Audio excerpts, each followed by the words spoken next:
Қайырлы күн достар, менің арнама қош келдіңіздер. Бүгін сіздерге бауыр қосылған осындай дәмді қуырдақтың рецептісін ұсынамын. Жасалуы өте оңай, әрі дәмді, тойымды болып келеді.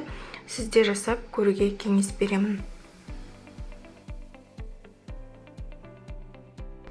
Алдымен бізге қажет бауыр, пияз және қалауымызша картоп қажет болады. Бауырды кесіп алып, сыртқы пленкасынан ажыратамыз. Сыртқы пленкасын қабығын алғаннан кейін бауырымыз пісу барысында қатып қалмайтын болады. Сондықтан сыртындағы пленканы алып тастауға тырысыңыздар.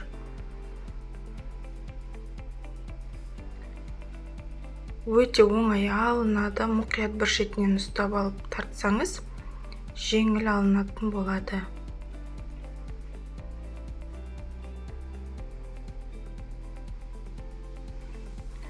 Бірнеше бөлікке бөліп ұсақтап турайтын боламыз.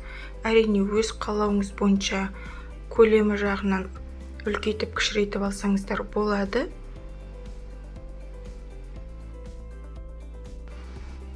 Әрі қарай пиязымызды тураймыз.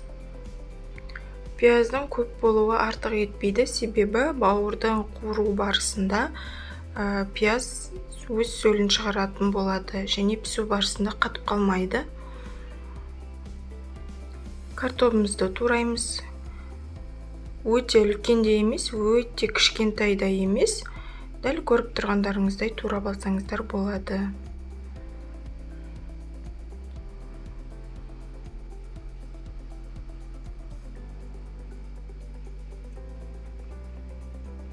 Мінекей барлығын дайындап алдық. Енді қазанымызға сұйық майымызды құйып қыздыратын боламыз.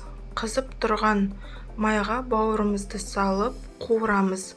Үздіксіз араластыруды ұмытпаңыздар қуыру барысында, яғни барлық жері бір тегіс қуырылуы қажет.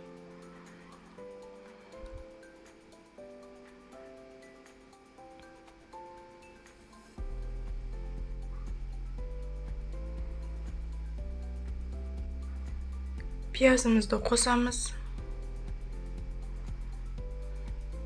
Жақсылап араластырамыз.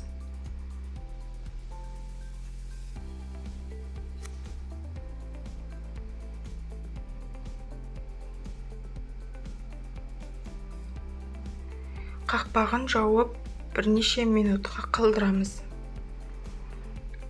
Мінекей қуырылып жатыр. Тағы да бір араластырып, оның үстіне кезекті біздің картоптарымызды салатын боламыз. Тағы да бір араластырамыз.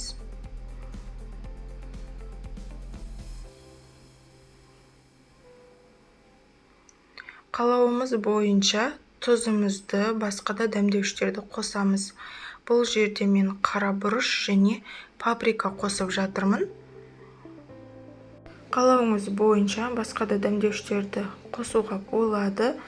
Үздіксіз араластыра отырып, барлық жерін бір қуырып алуға тырысамыз. Содан кейін қайнап тұрған суымыздан жарты стакан құятын боламын. Бұл не үшін? Себебі біздің қуырдағымыз кішкене болсын сулы болып шығу үшін. Мінекей 30 минут уақытымыз өтті. Біздің тамағымыз дайын.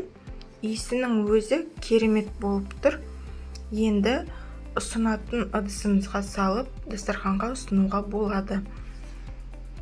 Өте сондай дәмді болып шығады, әрі сулы болып шығады, ешқандай да құрғақ болмайды. Осы рецептпен жасап көруге кеңес беремін. Достар, егер менің видеом ұнаған болса, арнама тіркелуді ұмытпаңыздар. Бетін әсемдеу өз қалауыңыз бойынша пияздармен, көк шөптермен әсемдесеңіз болады. Өте тойымды әрі тәбетті ашатын бұл тағамды сізде жасап, отбасы мүшелеріңізге ұсыныңыздар. Сіздермен болған Замира. Астарыңыз дәмді болсын. Келесі кездескенше сау болыңыздар.